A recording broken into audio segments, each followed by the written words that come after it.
Hello guys, girls global channel সবাইকে welcome. আজ একটা অন্যরকম ভিডিও নিয়ে এসেছি। আজকে তোমাদের বলবো বিয়ন্ড দ্য স্টোরি, অর্থাৎ বিটিএস এর 10 ইয়ার্স রেকর্ডের যে বুকটা পাবলিশ হয়েছিল সেটা নিয়ে। কিন্তু এই ভিডিওতেই সবটা বলা পসিবল নয়, এই জন্য এই ভিডিওটা অনেকগুলো পার্টে ডিভাইড করতে হবে, আর এটা তার ফার্স্ট পার্ট। চলো আমরা প্রথমে জেনে নিই বিয়ন্ড দ্য স্টোরির মানে কি। এর মানে হলো কাহিনীর চেয়েও বেশি কিছু, যা বেসিক্যালি কোনো ঘটনা বা ব্যক্তির গভীরতা, তাৎপর্য, সাফল্যের পিছনে থাকা প্রক্রিয়া, আবেগ বোঝানো হয়েছে। এই বুকের ফার্স্ট চ্যাপ্টার হচ্ছে সিউল, তো সেটা নিয়েই ফার্স্টে বলবো তোমাদের। আর এই সিউল চ্যাপ্টারে ফার্স্ট টপিক 13 আউট অফ 20, এই টপিক নিয়েই এই ভিডিওতে শুধু বলবো। তো চলো ভিডিওটা এবার স্টার্ট করা যাক। Korea's biggest crossroads is in Seoul's district of Gangnam near Sinsa station. কোরিয়ার ব্যস্ততম ক্রসরোডস অর্থাৎ চৌরাস্তাটি সিউলের গাংনাম জেলায় সিনসা স্টেশনের কাছে। Those driving down the Hannam Bridge over the Han River into Gangnam will pass through these crossroads before heading to different parts of the district, like Nonhyeon, Cheongdam or Apgujeong. যারা হান নদীর উপর হান্নাম bridge দিয়ে গাংনামে যাবে তারা এই cross রোডটা দিয়ে জেলার বিভিন্ন অংশে যাবে, যেমন ননহিয়ন, চিয়ংডাম বা আপকুজিয়ং। When there's a lot of traffic, drivers might be staring up at the traffic lights for 10 of minutes, waiting for their turn, which is why the subway is probably the best way to get to Sinsa station, if that's your destination. যখন প্রচুর traffic থাকে তখন ড্রাইভাররা হয়তো 10 minute ধরে traffic লাইটের দিকে তাকিয়ে থাকে, তাদের পালা আসার জন্য অপেক্ষা করবে, যে কারণে সাবওয়ে সম্ভবত সিনসা স্টেশনে যাওয়ার সবচেয়ে ভালো উপায় যদি এটিই তোমার ডেস্টিনেশন হয়। But if your destination is specifically somewhere near exit one of Sinsa station, that's a slightly different story. For example, if you happen to be heading for the Cheonggo building, which in 2010 housed Big Hit Entertainment, later known as Hype. কিন্তু যদি তোমার destination সিনসা স্টেশনের exit 1-এর কাছাকাছি কোথাও হয়, এটা একটু different story. For example, যদি তুমি চিয়াঙ্গো বিল্ডিংয়ের দিকে যাচ্ছ, সেখানে 2010 সালে বিগ হিট এন্টারটেনমেন্ট ছিল, যা পরে হাইপ নামে পরিচিত। সিউল গাংনাম গু দোসানদারো 16 Gill 13 out of 20. Even with the address, it's not easy to find the Cheonggo building if you have never been to Gangnam or the Sinsta station crossroads. Seoul Gangnam গু দোসানদারো 16 Gill 13 out of 20 address থাকা সত্ত্বেও যদি তুমি কখনো Gangnam বা সিনস্টা station ক্রসরোডে না যাও, তাহলে চিয়াঙ্গো বিল্ডিং খুঁজে পাওয়া সহজ নয়।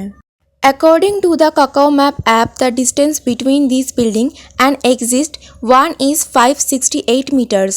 কাকাও ম্যাপ অ্যাপ অনুসারে এই বিল্ডিং এবং এক্সিট 1 থেকে 568 মিটার দূরত্ব। But it's impossible to tell from the map that the building is near the end of a steep incline. কিন্তু ম্যাপ থেকে বলা অসম্ভব যে বিল্ডিংটি একটি খাড়া ঢালের শেষ প্রান্তে অবস্থিত। Nor that several pivots along the way are necessary in order to reach it, unless you are driving there with the aid of GPS navigation. It could be a bit of an effort and wandering around to find Cheonggo building. সেখানে পৌঁছানোর জন্য পথে বেশ কয়েকটি pivot প্রয়োজন এমন নয়। যদি না তুমি জিপিএস এর নেভিগেশনের সাহায্যে গাড়ি চালাচ্ছ, তাহলে চিয়াঙ্গো বিল্ডিং খুঁজে বের করা একটু কষ্টকর এবং ঘুরে বেড়াতে হতে পারে। I was at a loss. আমি বিপদে পড়েছিলাম। Such was the case for Jung Ho Seok, who would debut 3 years later as J-Hope of BTS. জাং হো সেওকের ক্ষেত্রেও তাই হয়েছিল, যে 3 বছর পরে বিটিএস এর জিওপ হিসেবে আত্মপ্রকাশ করবে।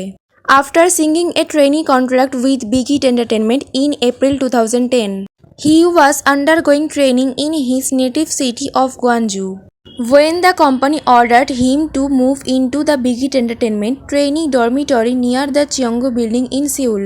2010 সালের এপ্রিলে বিগ হিট এন্টারটেনমেন্টের সাথে প্রশিক্ষণার্থীর চুক্তিতে গান গাওয়ার পর সে তার জন্মস্থান গোয়ানজুতে ট্রেনিং নিচ্ছিল, যখন কোম্পানি তাকে সিউলের চিয়াঙ্গো বিল্ডিংয়ের কাছে বিগ হিট এন্টারটেনমেন্ট ট্রেনি অর্থাৎ প্রশিক্ষণার্থী ডরমিটরিতে যাওয়ার নির্দেশ দেয়। He arrived on 24 December 2010. সে 24 ডিসেম্বর 2010-এ এসেছিল। I was so scared. It was Christmas Eve and the streets were full of cheerful people. But I could not get my bearings at all. আমি খুব ভয় পেয়েছিলাম। দিনটা ছিল ক্রিসমাসের আগের দিন এবং রাস্তাঘাটে ছিল হাসি খুশি মানুষে ভরা, কিন্তু আমি কিছুতেই কিছু বুঝতে পারছিলাম না। Never had he ridden the Seoul subway or experienced Christmas, even in trendy Sinsadong. সে কখনো সিউল সাবওয়েতে যাতায়াত করেনি, ক্রিসমাসের আগের দিন ট্রেন্ডি সিনসাডংয়ে ট্রাভেলিং করেনি।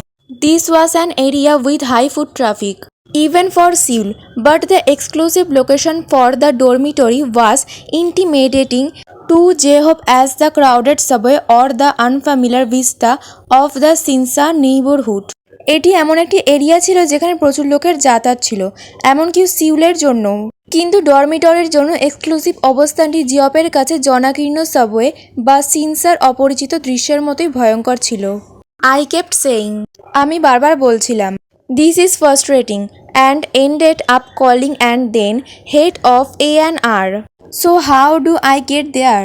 এটা ফ্রাস্ট্রেটিং, এবং শেষ পর্যন্ত A&R এর তৎকালীন হেডকে ফোন করেছিলাম। তাহলে আমি সেখানে কিভাবে যাব? After his call he kept going straight and like somehow to use his words and finally arrived at the dorm. তার ফোনের পর সে কোনোভাবে তার কথায় বলতে গেলে সরাসরি যেতে থাকে এবং অবশেষে ডর্মে পৌঁছে যায়। This was the beginning of his dorm life, which he had been looking forward to since the day before and which he still remembered vividly 10 years later. এটি ছিল তার ডর্ম জীবনের শুরু, যা সে আগের দিন থেকেই অপেক্ষা করছিল এবং যা 10 বছর পরেও তার স্পষ্টভাবে মনে আছে। On that day, however, he was in for a shock. কিন্তু সে সেদিন অবাক হয়ে গেল।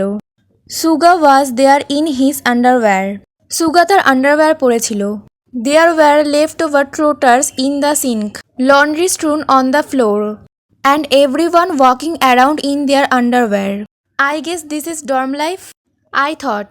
সিঙ্কে অবশিষ্ট ট্রোটার, ফ্লোরে ছড়িয়ে ছিটিয়ে থাকা লন্ড্রি এবং সবাই তাদের আন্ডারওয়্যার পরে ঘুরে বেড়াচ্ছিল। আমার মনে হয় এটাই ডর্ম লাইফ। তো গাইস, এই টপিকটা এখানেই শেষ হচ্ছে। তো আজকে ভিডিওটা এ পর্যন্তই। ভালো লাগলে একটি লাইক এবং চ্যানেলটি সাবস্ক্রাইব করে দিও। Thank you.